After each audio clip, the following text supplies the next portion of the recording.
Hey everyone, this is a special edition of the Bobby Crawford Show.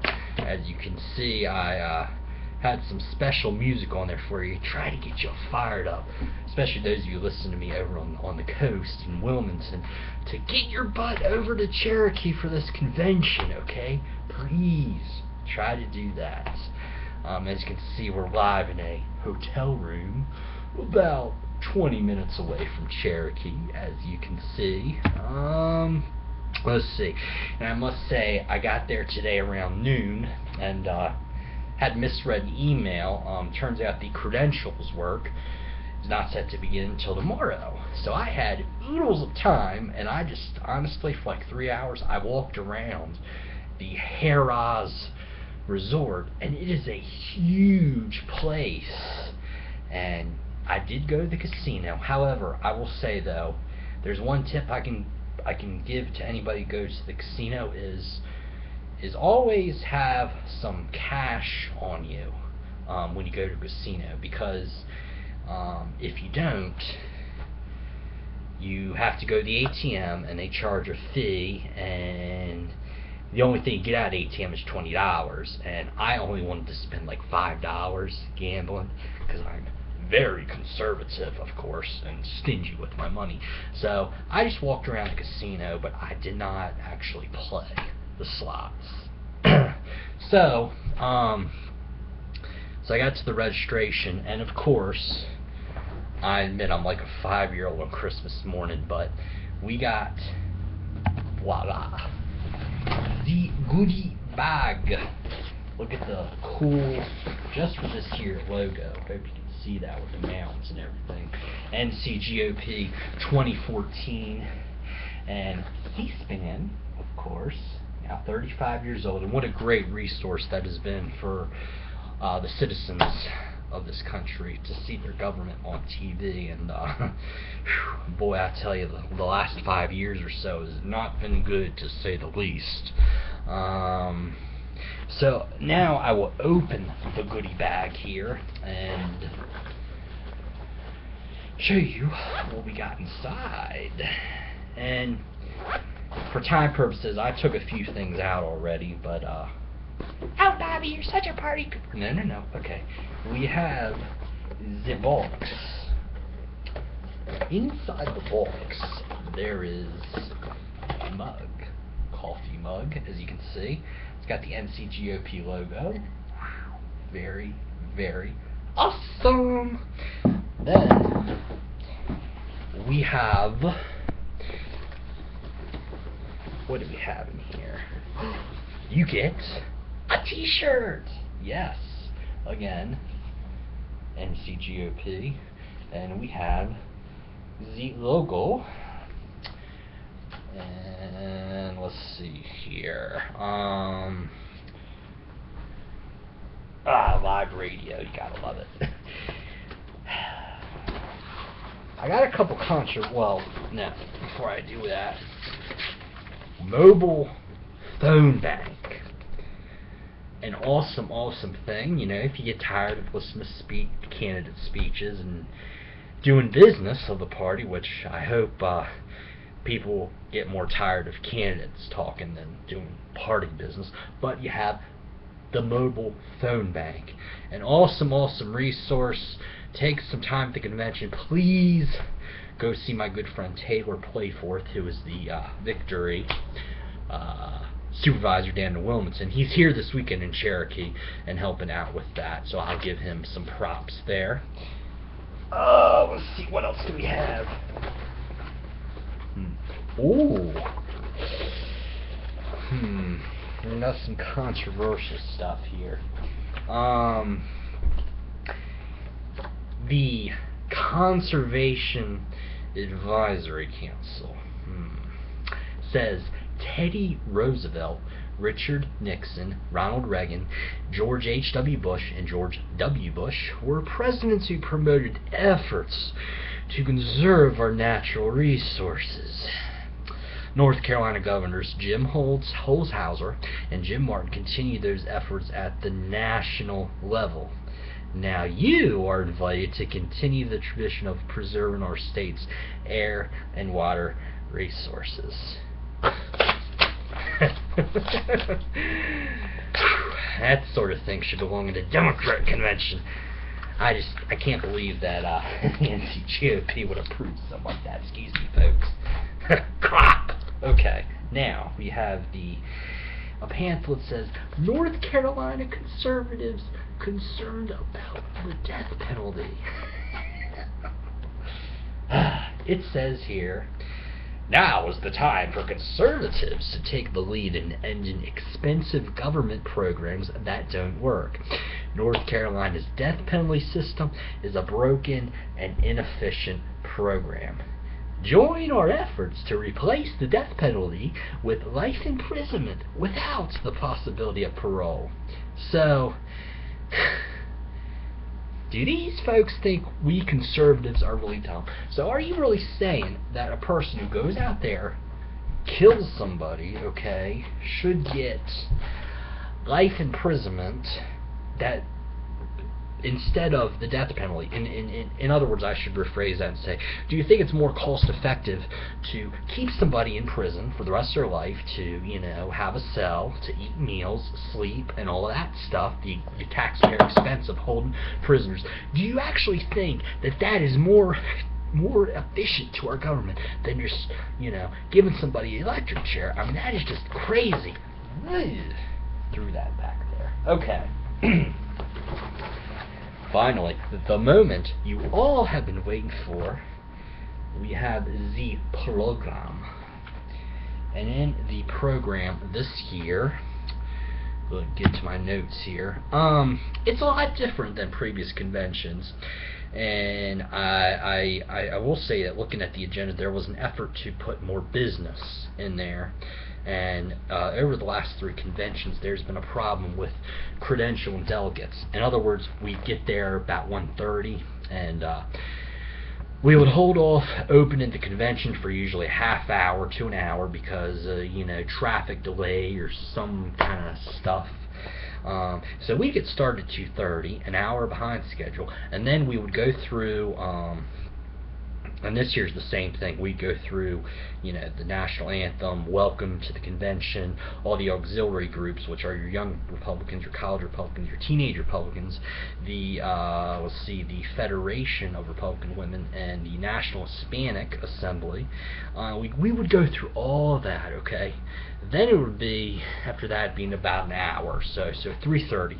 Then we have to stop the convention, okay, because the credentials were not in order yet. And so we would have to try what was I saying here? So we would have to stop the convention, okay, and delay that.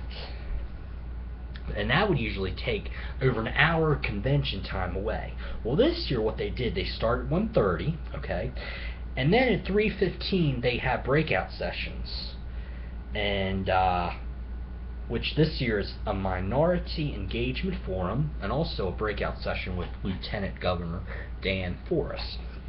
And then they reconvene at 4:30 for the various business of the party. And then here it says at 7 p.m. they have the Chief Hicks welcome and reception. The one thing that is missing though from this agenda, and I really wish it was on here this year, was they should put where it says 7 o'clock, the welcome reception, they should put below that approximate time is 7 p.m. and they should say that due to the complex nature of party business, the 7 p.m. start time is approximate. So that is my suggestion. Let's see here. What do we have? Looking at my notes here. Oh yes, let's go to let's talk about the platform. We had a plank on immigration that was in there, opposing amnesty for illegals. That is off of the platform, as well as a thing on toll roads, which was voted on, opposing toll roads, which was voted on last year by the executive committee, and that is taken out, as well as the piece of the platform that says we approve certified midwives to attend at-home births. That was passed in 2012, was left off the platform for 2013. The convention delegates put that back on, but then this year was taken back off again. I just, oi, oi, oi. Oh, and then we have a piece. Oh, by the way, the platform also states we oppose gambling. Yet, when you walk in, into the hotel, the hotel, they have this poker room that is right next to the event center. And as you walk in, you see the slot machines are on below you on the first floor. You're walking on the second floor. They're right below you on the first floor. So in other words, this whole thing about the gambling being hidden from the event center is a load of crap, okay? Let's just get that straight right there. Welcome back to the show. This is the convention edition of the Bobby Crawford Show.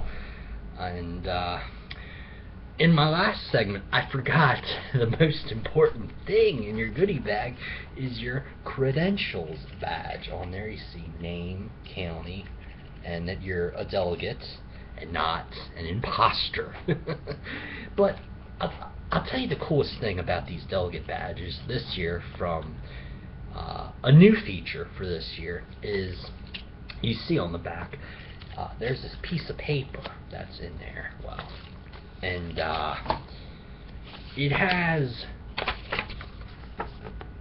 a pocket foldable copy of the agenda. So basically, you know, you can open this and know exactly what is going on at any one time during the convention, which I think is a very cool, new, convenient feature. Now, I was talking with one of the party officials at the registration desk, and they told me that they're expecting around, I believe they said right about 900 to 1,000 delegates. So in other words, the attendance this year will be exactly the same as it was last year. Now, I find that hard to believe because, one, it's all the way in Cherokee, a western remote corner of the state. It's over 200 miles from the major population centers of North Carolina, Charlotte, Greensboro, and Raleigh.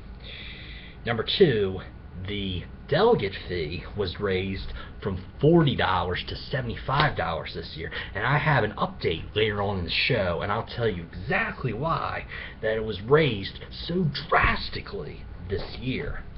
And also it's at a casino too, and of course the Republican Party platform says we oppose gambling. Or do they? Oh, but then I have this piece. This was in the Asheville Citizen-Times newspaper, don't you know? It says here that around 1,500 attendees are expected for this convention, and it says the gathering should provide a significant economic boost for the area, but more importantly provides exposure for Western North Carolina to leaders in Raleigh who control the levers of government. Speaking on the choice of Cherokee, Chris Cooper, who is the head of the Department of Political Science and Public Affairs at Western Carolina University, said, "I think it's a smart move by the Republicans. I think the West tends to feel ignored." And the opinion of the Asheville newspaper says, yes, we do. Too many people think North Carolina ends at Asheville. Indeed, too many can't fill in the map west of Charlotte.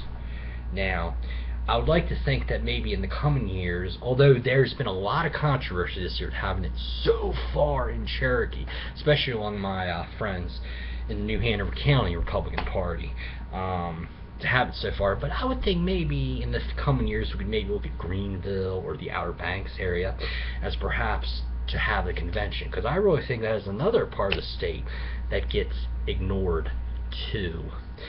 Okay, now I want to go on to the resolutions that are going to be presented at the convention. There's going to be 13 resolutions this year. 2 are to honor those who passed away the past year. One is Jack Hawk, and the other name of the person is Robin Spence. And then the topics of the other resolutions, I'm just going to go rapid fire real quick. We have one on the Second Amendment, the NSA, repeal and replace in Obamacare, Benghazi, we have Common Core, illegal immigration, mileage taxes, the voting rights for troops overseas. We also have constitutional sheriffs and peace officer association resolution. Now, there are two other ones that I'm going to talk about at length here. The first one is supporting Republican candidates and party unity, because I look on the agenda for Saturday, right, and it says that we have the introduction of Speaker Thom Tillis, who is the Republican candidate for U.S. Senate here in North Carolina. But it's interesting to note that we have, he's being introduced here, it says by former U.S. Senate candidates. Now notice that there's no names of the people that ran the primary against Mr. Tillis introducing him. Now I've heard reports that Heather Grant is going to be there to introduce him, and Mark Harris has been seen campaigning with him too. But my biggest concern here is that Dr. Greg Brandon, who's a man who I voted for, I campaigned for in the primary, there's been no thoughts from him on what his opinion of Thom Tillis is, a U.S. Senate nominee. So that is going to be very interesting to see what goes down. Again, that is on Saturday. It's during the after 2 o'clock. They're going to have Governor Pat McCrory is going to speak, and then they're going to have the Thom Tillis is going to be introduced, and then Mr. Tillis is going to speak, and then we're going to have the conclusion of Friday business. Another resolution I want to talk about in this segment here is there's a